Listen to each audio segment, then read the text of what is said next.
ರಾಹುಲ್ ಗಾಂಧಿ ಅವ್ರ ಮೇಲೆ ಕೇಸು, ಸೋನಿಯಾ ಗಾಂಧಿ ಅವ್ರ ಮೇಲೆ ಕೇಸು, ಖರ್ಗೆ ಸಾಹೇಬ್ರ ಮೇಲೆ ಕೇಸು, DK ಶಿವಕುಮಾರ್ ಸಾಹೇಬ್ರಿಗೆ ಜೈಲಿಗೆ ಕಳಿಸಿದ್ರು. ಏನಾಯ್ತು? ಯಾರು ಶೇಕ್ ಆಗಿದ್ದಾರೆ ಹೇಳ್ರಿ? ನಾನ್ ಕೇಳೋ ಪ್ರಶ್ನೆಗೆ ಅವ್ರು ಶೇಕ್ ಆಗ್ತಾ ಇದ್ದಾರೆ. ಮೋಹನ್ ಭಾಗವತ್ ಅವರೇ ಬಂದು ಉತ್ತರ ಕೊಡ್ತಾ ಇದಾರೆ ನನಗೆ. ಈಗ ಇದೇ ಯಾವ್ದು ನ್ಯಾಷನಲ್ ಹೆರಾಲ್ಡ್ ಏನಿದೆ ಅಲ್ಲ ಕೇಸ್ಗಳು, ಇವ್ರ ಮೇಲೆ ಯಾಕಿಲ್ಲ? RSS ಅವ್ರ ಮೇಲೆ. ಅವ್ರು ಇಲ್ಲಿ ತನಕ ಅವ್ರದ್ದು ಆದಾಯ ಏನು ಅಂತ ಯಾರಿಗಾನ ಗೊತ್ತಿದ್ರೆ ನೀವು ಹೇಳ್ಬಿಟ್ರಪ್ಪ. ನೀವು ಇಲ್ಲಿ ಇಷ್ಟು ಜನ ನೀವು ಪ್ರಬುದ್ಧರು ಕೂತಿದ್ದೀರಿ ಇಲ್ಲಿ, ನನಗೆ ಅವರ ಆದಾಯ ಏನು? ಅವ್ರಿಗೆ ಯಾಕೆ IT ಇಲ್ಲ? ಅವರಿಗೆ ಈಗ ಗುರು ದಕ್ಷಿಣ ಅಂತ ಹೇಳ್ತಾರೆ, ಕರೆಕ್ಟ್? ಅವ್ರ ಗುರು ಯಾರು? ಧ್ವಜ ಅಂತೆ. ಧ್ವಜದ ಮೇಲೆ ಇವರು ದುಡ್ಡು ತಗೊಂತ ಇದ್ರೆ ಅದಕ್ಕೆ ನಾವು ತೋರ್ಸೋದ್ ಬೇಡ ಅಂತ. ಅದ ಹೆಂಗಾಗ್ತದ್ರಿ? ನೀವೇನ್ ಸಂಪಾದನೆ ಮಾಡ್ತಾ ಇದ್ರೆ ನಮ್ಮ ಮಾಧ್ಯಮ ಸ್ನೇಹಿತರು ಎಲ್ಲರೂ IT ಕಟ್ತಾ ಇದ್ರೆ ಇಲ್ಲ. ನೀವು ಕಟ್ಟಿಲ್ಲ ಅಂದ್ರೆ ನಿಮ್ದೇನಾಗ್ತದೆ? ಅವ್ರಿಗೆ ಯಾಕೇನು ಆಗಲ್ಲ?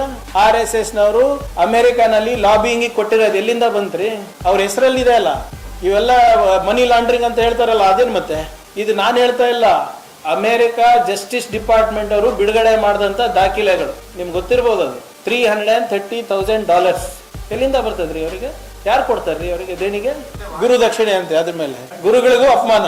This video is sponsored by Mahalakshmi Jewelers, Mannur Multi-Speciality Hospital, KBN University, Kebab Corner Restaurant and Banquets, Imran Silk House, Bharat Chicken, Alchere Group of Institutions, and by Ideal with G.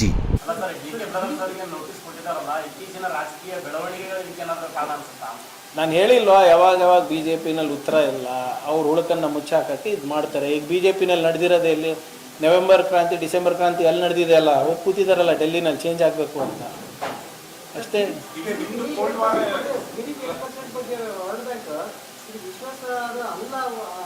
C grading, C rate ಸಿಕ್ಕಿದೆ ಅಲ್ಲ, ಅದಕ್ಕೇನಂತಾರೆ? ಮೋದಿನಾಮಿಕ್ಸ್ ಅಂತಾರೆ ಅದಕ್ಕೆ.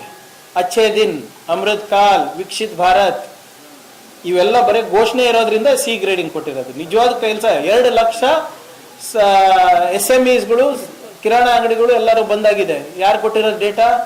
ಅವರೇ ಕೊಟ್ಟಿರೋದಲ್ಲ, ಕೇಂದ್ರ ಸರ್ಕಾರ. ಅಂದ್ರೆ ಇವ್ರದ್ದು ನಮ್ಮ ಆರ್ಥಿಕ ಪರಿಸ್ಥಿತಿ ಸರಿ ಇದೆ ಅಂತೀರಾ? $90 $1. ನಮ್ಮ ಆರ್ಥಿಕ ಪರಿಸ್ಥಿತಿ ಸರಿ ಅಂತೀರಾ? 2.5 ಲಕ್ಷ ಜನ ಇವತ್ತು ಪ್ರತಿ ವರ್ಷ ನಮ್ಮ ನಾಗರಿಕರು ನಾಗರಿಕವನ್ನ ತ್ಯಜಿಸಿ ಬೇರೆ ದೇಶದ ನಾಗರಿಕರಾಗ್ತಾ ಇದ್ದಾರೆ. ಇದಕ್ಕಂತಾರ ಅಮೃತ್ ಕಾಲು? ಬರೇ ಅದಾನಿ ಅಂಬಾನಿಗೆ ಇವರಿಬ್ಬರಿಗೆ ಅಮೃತ್ ಕಾಲು ವಿಕಸಿತ್ ಭಾರತ್ ಆಗ್ತಾ ಇರೋದಕ್ಕೂ ಬೇರೆ ಯಾರಿಗೂ ಆಗ್ತಾ ಇಲ್ಲ. ಇಲ್ಲ, ನೀವು ಕಾಂಗ್ರೆಸ್ನವ್ರಿಗೆ ನಂಬಕ್ ಹೋಗ್ಬೇಡ್ರಪ್ಪ, ನಂಗೆ ನಂಬಕ್ ಹೋಗ್ಬೇಡ್ರಿ. ಆ ರಿಪೋರ್ಟ್ ನಲ್ಲಿ ಏನಿದೆ? ಸಿ ರೇಟಿಂಗ್ ಯಾಕೆ ಸಿಕ್ಕಿದೆ? ಯಾಕಂದ್ರೆ ದತ್ತಾಂಶಗಳನ್ನ ನೀವು ಮರೆಮಾಚ್ತಾ ಇದ್ದೀರಾ, ತಿದ್ದುತ್ತಾ ಇದ್ದೀರಾ. Data is being fudged, data is incorrect. ಅದಕ್ಕೆ ಸೆನ್ಸಸ್ ಮಾಡ್ತಾ ಇಲ್ಲ ಮೋದಿ ಅವರು. ಇದು ನಿಜವಾಗ್ಲೂ ಅಮೃತ್ ಕಾಲ್ ಇದ್ರೆ ಸೆನ್ಸಸ್ ಮಾಡಿ, ಸೋಶಿಯೋ ಎಕನಾಮಿಕ್ ಸೆನ್ಸಸ್ ಮಾಡಿ, ಗೊತ್ತಾಗ್ತದೆ ನಿಮ್ಗೆ. 2021ನಲ್ಲಿ ನಡಿಬೇಕಾಗಿರುವಂತ ಸೆನ್ಸಸ್ 2025 ಆಗಿ ನಡೀತಿಲ್ಲ ಅಂದ್ರೆ ದಯವಿಟ್ಟು ನೀವು ಯೋಚನೆ ಮಾಡಿ ಯಾಕೆ ನಡೀತಾ ಇಲ್ಲ. ಯಾಕಂದ್ರೆ ನಮ್ಮ ದೇಶದ ಆರ್ಥಿಕ ಪರಿಸ್ಥಿತಿ, ಸಾಮಾಜಿಕ ಪರಿಸ್ಥಿತಿ, ಶೈಕ್ಷಣಿಕ ಪರಿಸ್ಥಿತಿ ಗೊತ್ತಾಗ್ತದೆ ಜನರಿಗೆ ಅಂದ್ಬಿಟ್ಟು ಅವ್ರು ಮಾಡ್ತಾ ಇಲ್ಲ ಅಷ್ಟೇ. ಕೋಲ್ಡ್ ವಾರ್ ಎಲ್ಲಿದೆ? ಚೆನ್ನಾಗಿ ಬಿಸಿ ಬಿಸಿ ಇಡ್ಲಿ ತಿಂತಾ ಇದಾರೆ, ದೋಸೆ ತಿಂತಾ ಇದಾರೆ. ಕೋಲ್ಡ್ ವಾರ್ ಅಂದ್ರೆ ಹೆಂಗ್ರಿ? ನೀವು ನಾನು ಹೇಳಿದ್ನಲ್ಲ, ನಿಮ್ಮೆಲ್ಲ ನಮ್ಮ ಮಾಧ್ಯಮ ಸ್ನೇಹಿತರಿಗೆ 1-2 ದಿನ ಇದು ಆಫ್ ಮಾಡ್ರಿ, ಎಲ್ಲ ಸರಿ ಹೋಗ್ತದೆ. ಸೇರ್ಸ್ಲಿ ಅಪ್ಪ, ನಮ್ಗೆ ಬರೀತಾರ್ರಿ. ಈಗೆಲ್ಲ ಮಾಡ್ತಾ ಇದ್ರೆ ಅವ್ರು ಮುಖ್ಯಮಂತ್ರಿ ಇದ್ದಾಗ ಮಾಡ್ಬೋದಾಗಿತ್ತಲ್ಲ. ಅವಾಗ ಮಾಡ್ಬೋದಾಗಿತ್ತಲ್ರಿ. ಭಗವದ್ಗೀತಾನು ಹೊಸದಲ್ಲ, ಅವರು ರಾಜಕಾರಣಕ್ಕೆ ಹೊಸದಲ್ಲ. ಅವರೇ ಒಂದು ದೊಡ್ಡ ಎಡಿಟೋರಿಯಲ್ ಬರ್ದಿದ್ರು ಪ್ರಜಾವಾಣಿನಲ್ಲಿ ಅನ್ಸುತ್ತೆ, ಮನೋಜ್ ಅವ್ರು ನಗ್ಲಾತಾರ ನೋಡ್ರಿ. ಅವ್ರು ಏನೇನು ಬರ್ದಿರೋ ಅದಕ್ಕೆಲ್ಲ ಒಪ್ತೀನಿ ನಾನು.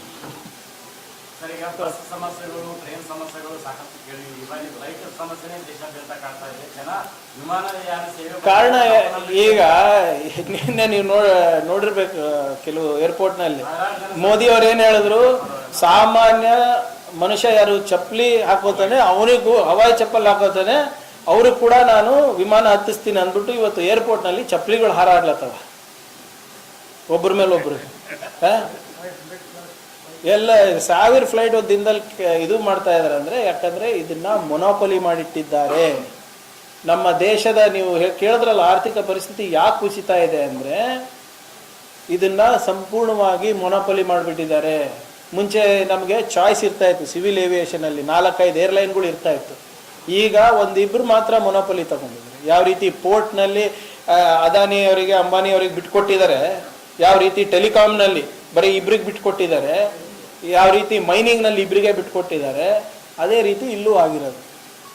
ಇದಕ್ಕೆ ಮಾನ್ಯ ಪ್ರಧಾನಮಂತ್ರಿಗಳು ಇದಕ್ಕೆ ಏನು ಉತ್ತರ ಕೊಡ್ತಾರೋ, ಇನ್ನೇನು ಒಂದು ಸ್ಲೋಗನ್ ಕೊಡ್ತಾರೋ ನೋಡಬೇಕು. ನೋಡಿ, ಅವ್ರಿಗೆ ಯಾವುದೂ ಕೂಡ ಕಾರ್ಯಕ್ರಮ ಇವತ್ತಿಗೆ ನಾಳೆಗಿಲ್ಲ. ಈಗ ನಾವು ಇವಾಗ ಒಂದು ಕಾರ್ಯಕ್ರಮ ಅನೌನ್ಸ್ ಮಾಡಿದೆ, ಅದಕ್ಕೆ ಏನು ಡೆಡ್ಲೈನ್ ಕೊಟ್ಟೆ? 1.5 ತಿಂಗಳು. ಮುಂದಿನ ಆಯವ್ಯಯ ಇನ್ನು 1-2 ವರ್ಷದಲ್ಲಿ ಆಗ್ತದೆ. ಅವ್ರದ್ದು ಹೆಂಗೆ ಕಾರ್ಯಕ್ರಮಗಳು? 2047. ಏನು ಸರ್, ಯಾರು ಬದುಕಿರ್ತಾರೆ? ಇಲ್ಲಿಂದ 100 ವರ್ಷ ಹಿಂಗಿರ್ಬೇಕು. ಅರೆ 100 ವರ್ಷ ಯಾರು ನೋಡಿದಾರಪ್ಪ? ನಮಗೆ ಸಿಕ್ಕಿರೋದು 5 ವರ್ಷ. 5 ವರ್ಷದಲ್ಲಿ ಏನು ಮಾಡ್ತೀವಿ ಅಂತ ಹೇಳ್ಬೇಕಲ್ಲ. ಅಥವಾ ಇವಾಗ ನಾವು ಏನಾದರೂ ಒಂದು ಅಡಿಗಲ್ಲ ಅಥವಾ ಅಡಿಪಾಯ ಹಾಕಿದ್ರೆ ಮುಂದಿನ 50 ವರ್ಷ ಹಿಂಗೆ ಆಗ್ತವೆ ಅಂತ ಹೇಳಿದ್ರನ ಎಲ್ಲ ಜವಾಬ್ದಾರಿ ನಮ್ಮದೇ ನಾಗರಿಕರ ಮೇಲೆ ಹಾಕ್ತಾರೆ. ಇದು ಮೋದಿಯವರು ಒಳ್ಳೆ ಆರ್ಟ್ ಕಲ್ತಿದ್ದಾರೆ. ಏನು ಸ್ವಂತ ಜವಾಬ್ದಾರಿ ಏನು ತೊಗೊಳಲ್ಲ, ಬೇರೆಯವ್ರ ಮೇಲೆ. ಸ್ವಚ್ಛ ಭಾರತ್ ಯಾರು ಮಾಡಬೇಕು? ನೀವು ಮಾಡಬೇಕು. ವಿಕಸಿತ್ ಭಾರತ್ ಯಾರು ಮಾಡಬೇಕು? ನೀವು ಮಾಡಬೇಕು. ಮನ್ ಕಿ ಬಾತ್ ಯಾರು ಕೇಳಬೇಕು? ನೀವು ಕೇಳಬೇಕು. ಅವ್ರದ್ದು ಯಾವ ಅಭಿಯಾನದಲ್ಲಿ ನಾನು ಮಾಡ್ತೀನಿ, ಸರ್ಕಾರ ಮಾಡುತ್ತೆ, ಏನಾಗಿಲ್ಲ. ನೆಹರು ಅವರಂತೂ ಇದ್ದೇ ಇದ್ದಾರಲ್ಲ ಬ್ಲೇಮ್ ಮಾಡೋಕ್ಕೆ. ಪಾಪ ನೆಹರು ಅವ್ರು ತೀರೋಗಿ 60-70 ವರ್ಷ ಆಯಿತು. ಇನ್ನಾನು ನೆಹರು ಅವರಿಗೆ ಹೆಸರು ಹೇಳ್ತಾರೆ, ಇನ್ನಾನು ಮನಮೋಹನ್ ಸಿಂಗ್ ಅವರ ಹೆಸರು ಹೇಳ್ತಾರೆ. ಇವ್ರೇನು ಮಾಡಿದ್ದಾರೆ ಏನು ಹೇಳ್ತಾ ಇಲ್ಲ ಇನ್ನಾನು ಜನರಿಗೆ. ಸೊ ಅದರಿಂದ ಅದೇನೂ ಆಗೋದು ಇಲ್ಲ ಬಿಡಿ.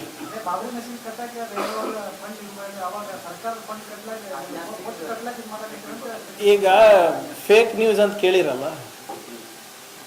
ಪಾರ್ಲಿಮೆಂಟ್ ಪ್ಯಾನೆಲ್ ಅವರು ಒಂದು ಕಮಿಟಿ ರಚನೆ ಮಾಡಿದ್ದಾರೆ ಫೇಕ್ ನ್ಯೂಸಿಗೆ. ಇದು ರಾಜನಾಥ್ ಸಿಂಗ್ ಅವ್ರ ಹೇಳಿಕೆ ಅದಕ್ಕೆ ಬರೋದು. ಈಗ ಫೇಕ್ ನ್ಯೂಸು, ಮಿಸ್ಇನ್ಫಾರ್ಮೇಷನ್, ಡಿಸ್ಇನ್ಫಾರ್ಮೇಷನ್, ಮ್ಯಾಲ್ ಇನ್ಫಾರ್ಮೇಷನ್ ಇದು ಎಲ್ಲಿ ಹುಟ್ಟುತ್ತೆ? ಇದ್ರ ಜನ್ಮ ಎಲ್ಲಿ ತಳುತ್ತೆ? BJP IT ಸೆಲ್ಲಲ್ಲಿ. ಅದು ಬಂದಾದರೆ ನಮ್ಮ ದೇಶ ಆರ್ಥಿಕವಾಗಿ ಪ್ರಗತಿ ಕಾಣುತ್ತೆ. ಇಲ್ಲಿವರೆಗೂ ಯಾವ್ದು ಹೇಳಿದಾರೆ ರೀ? ಬರೇ ಅವ್ರದ್ದು ಬಂಡವಾಳನೇ ಇದು, ರಾಜಕೀಯ ಬಂಡವಾಳನೇ ಇದು. ಸುಳ್ಳು ಹೇಳೋದು, ಮಿಸ್ಇನ್ಫಾರ್ಮೇಷನ್ ಕೊಡೋದು, ಫೇಕ್ ನ್ಯೂಸ್ ಮಾಡೋದು, ಸಾಮಾಜಿಕ ಜಾಲತಾಣದಲ್ಲಿ ಹರಿಸೋದು ಅಷ್ಟೇ.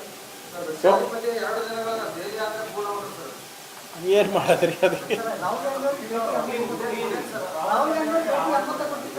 ನೋಡಿ, ಒಂದು ಪದ್ಧತಿ ಇದೆ ನಮ್ಮ ರಾಷ್ಟ್ರದಲ್ಲಿ ಮುಂಚೆಯಿಂದಾನು. ಖರ್ಗೆ ಸಾಹೇಬ್ ವಿರೋಧ ಪಕ್ಷದಲ್ಲಿದ್ದಾಗ ಒಬಾಮಾಗೆ ಇರ್ಬೋದು, ಬಾಂಗ್ಲಾದೇಶ್ ಪ್ರಧಾನಮಂತ್ರಿಗಳಿರ್ಬೋದು, ಯಾರೇ ಪ್ರಧಾನಮಂತ್ರಿಗಳು ಕೂಡ ಬಂದರೂ ಕೂಡ ಒಂದು 8-10 ಜನ ಇಂಪಾರ್ಟೆಂಟ್ ಮಂದಿ, ಪೊಲಿಟಿಕಲ್ ಇರ್ಬೋದು, ಬಿಸ್ನೆಸ್ ಮ್ಯಾನ್ ಇರ್ಬೋದು. ಈಗ ನಿಮ್ಮ ಟಾಟಾ ಅವರೆಲ್ಲ ಹೋಗ್ತಾ ಇದ್ದಲ್ಲ, ರತನ್ ಟಾಟಾ ಅವರೆಲ್ಲ ಅವನ ಇರ್ತಾ ಇತ್ತು.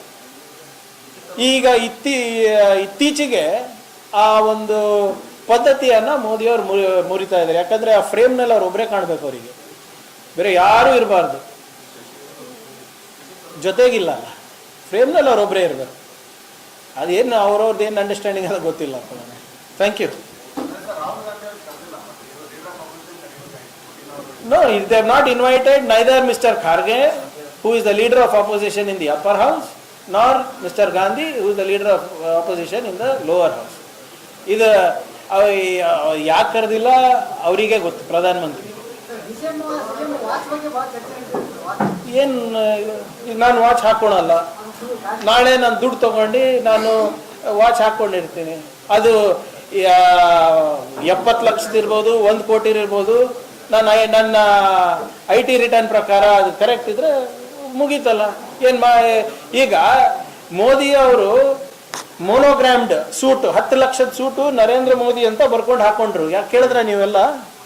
10 ಲಕ್ಷ ಸೂಟ್ ಎಲ್ಲಿಂದ ಬಂತು, ಯಾಕೆ ಬಂತು? 1000 ಕೋಟಿ ರೂಪಾಯಿ ಮಾಲೀಕರ ತಗೊಂಡಿರ್ತಾರ. ಈಗ IT ED ಅವ್ರ ಕೈಲೇ ಇದೆ ಅಲ್ಲ. ಇವ್ರೆ ರಿಸಿಪ್ಟ್ ಕೇಳಿ ಮುಗ್ದೋಯ್ತಲ್ಲ.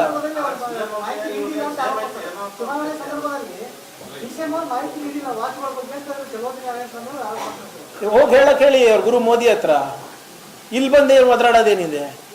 ಒಂದು ವಿರೋಧ ಪಕ್ಷದ ನಾಯಕರ ಜವಾಬ್ದಾರಿ ಏನ್ರಿ? ಯಾವ ಬಟ್ಟೆ ಹುಟ್ಟಿದೀವಿ, ಯಾವ ವಾಚ್ ಹುಟ್ಟಿದೀವಿ, ಯಾವ ವಾಹನದಲ್ಲಿ ಓಡಾಡ್ತೀವಿ? BJP ಅವರಿಗೆ ವೈಯಕ್ತಿಕ ನಿಂದನೆ ಮಾಡೋದು ಬಿಟ್ಟು ಅವರಿಗೆ ಟಾಪಿಕ್ಸ್ ಇಲ್ಲ ಮಾತಾಡಕ್ಕೆ.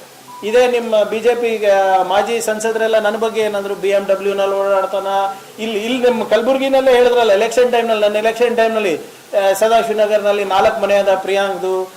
ಎಲ್ಲಿ ತೋಟ, ಎಲ್ಲಿ ಕೇರಳನಲ್ಲಿದೆ, ಕೂರ್ಗ್ನಲ್ಲಿದೆ, ಚಿಕ್ಕಮಂಗ್ಳೂರ್ನಲ್ಲಿದೆ. ಮಡಿಕೇರಿನಲ್ಲಿ ಇದೆ, ಹುಡ್ಕೊಡ್ರಪ್ಪ ಅಂತ ಹೇಳಿದೆ ನಾನು. ಇನ್ನು ಹುಡ್ಕ್ಲತ್ತಾನೆ ಯಾರು ಅವರು? ಸೊ BJP ಅವರಿಗೆ ವಿಷಯ ಆಧಾರಿತ ಮಾತುಗಳು ಬರೋದಿಲ್ಲ.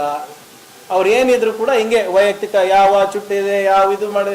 ನನ್ನ 2ನೇ ಎಲೆಕ್ಷನ್ನಿಗೆ ಕ್ಯಾಂಪೇನ್ ಏನಿದ್ ಗೊತ್ತ್ರಿ, ಚಿತ್ತಾಪುರ್ನಲ್ಲಿ ಪ್ರಿಯಾಂಕರ್ಗೆ ಕಾಲ್ ಮೇಲೆ ಕಾಲ್ ಹಾಕೊಂಡು ಕೊಡ್ತಾನೆ. That was the campaign of BJP. ಏನ್ರಿ ಮನೆ ಮಗನ ದುಡಿಸ್ಲಿಲ್ಲ ಅಂದ್ರೆ ಆಳ್ ಮಗನ ತರ ದುಡಿಸ್ಲತ್ತಾರ, ಅದು ಬೇರೆ ವಿಚಾರ. ಬಟ್ BJP ಅವ್ರು ಯಾವಾಗ್ಲೂ ಇಷ್ಟೇ ರೀ ಅವ್ರದ್ದು. ಏನಕ್ಕೆ ಈಗ ಈಗ ನೀವು ಹುಟ್ಟಿರ್ತೀರಿ, ನಾನು ಹುಟ್ಟಿರ್ತೀನಿ, ಏನು ಒಂದೇ ವಾಶ್ ಮಾಡಿರ್ತಾರ ಅವರು? ಅದು ಎಷ್ಟು ಲಕ್ಷದಿರ್ಬೋದು, ಏನೇ ಇರ್ಬೋದು ಇವ್ರೆ, ಅದಕ್ಕೆ ಉಟ್ಕೋಬಾರ್ದಂತ ಏನಾದ್ರು ಇದೆಯಾ? ಅವ್ರು ಯಾವತ್ತನ ಹೇಳಿದಾರ ನನಗೆ ವಾಚ್ ಇಷ್ಟ ಇಲ್ಲ, ನಾನು ತಿರಸ್ಕಾರ ಮಾಡ್ತಾ ಇದ್ದೀನಿ ಅಂತ ಯಾವತ್ತನ ಹೇಳಿದಾರ? ಏನಿದು ಈ ಚರ್ಚೆ ನಮ್ಮ ರಾಜ್ಯಕ್ಕೆ ನಮ್ಮ ದೇಶಕ್ಕೆ ಬೇಕಾ ಹೇಳಿ?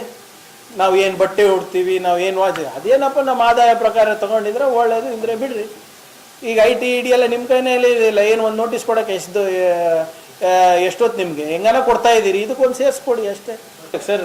ಈಗ ಉದ್ಯೋಗ ಖಾತ್ರಿದು ಬಾಕಿ ಅವ, ನಮ್ಮ ಪಾಲು ನಾವು ಕೊಟ್ಟಿದ್ದೀವಿ, RWS ನಮ್ಮ ಪಾಲು ನಾವು ಕೊಟ್ಟಿದ್ದೀವಿ. ಕೂಸಿನ ಮನೆಗೆ ನಾವೇನು ದುಡ್ಡು ಕೊಡಬೇಕು, ಅವ್ರ ರೂಲೇ ಓದಿಲ್ಲ. ಉದ್ಯೋಗ ಖಾತ್ರಿನಲ್ಲಿ ಭಾಳ ಕ್ಲಿಯರ್ ಆಗಿ ಅವರಿಗೆ ನಾವು ದುಡ್ಡು ಕೊಡ್ಬೋದು ಕೇರ್ ಟೇಕರ್ಸಿಗೆ ಅಂತ ಇದೆ, ಅದನ್ನು ಕೂಡ ಬಂದ್ ಮಾಡಿ ಕೂತಿದ್ದಾರೆ. ಇವೆಲ್ಲ ಕೇಂದ್ರ ಸರ್ಕಾರ ಪುರಸ್ಕೃತ ಯೋಜನೆಗಳು.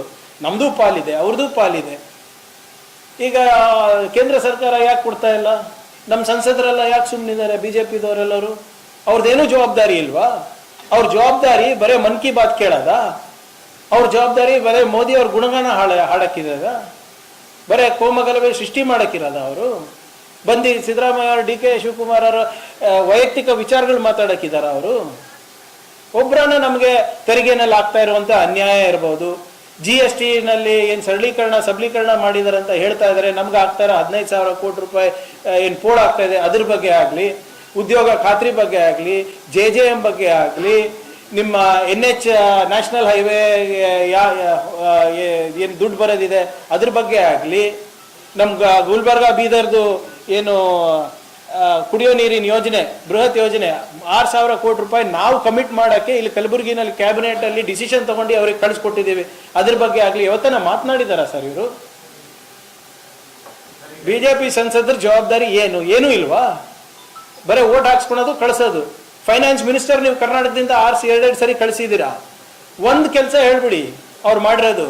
1 ರೂಪಾಯಿನ ಕೊಟ್ಟಿದ್ದಾರ ಇಲ್ಲಿವರೆಗೂ ಕರ್ನಾಟಕಕ್ಕೆ ನಿರ್ಮಲಾ ಸೀತಾರಾಮನ್ ಅವರು? ಹೌದಪ್ಪ, ಈ ನಮ್ಮ ಕನ್ನಡಿಗರ ಋಣ ನಾನು ತೀರಿಸ್ಬೇಕು, ಅವ್ರು ನಮ್ಗೆ ಓಟ್ ಹಾಕಿ ಕಳಿಸಿದ್ದಾರೆ, ನಾವು ಇಲ್ಲಿಂದ ಆಯ್ಕೆ ಆಗಿದ್ದೀನಿ ಅಂದ್ಬಿಟ್ಟು ಒಂದು ಸರಿ ಏನಾದರೂ ಒಂದು ಬೃಹತ್ ಯೋಜನೆ, ಒಳ್ಳೆ ಯೋಜನೆ ಕೊಟ್ಟಿದ್ದಾರೆ ಕರ್ನಾಟಕಕ್ಕೆ ಹೇಳಿ? ಆದ್ರಿಂದ ಇದು ಏನು ನಮಗೆ ಏನೇ ಕಷ್ಟ ಆದರೂ ಕೂಡ ನಾವು ನಮ್ಮ ಜವಾಬ್ದಾರಿಯನ್ನು ಮಾಡ್ತಾ ಇದ್ದೇವೆ. ನಮಗೆ ನಮ್ಮ ಕನ್ನಡಿಗರ ತೆರಿಗೆ ಬೇಕು, ಅವರ ಬೆವರು ಬೇಕು, ಆದರೆ ನಮಗೆ ಅವರಿಂದ 1 ನಯಾ ಪೈಸಾ ಸಹಾಯ ಆಗ್ತಾ ಇದೆ.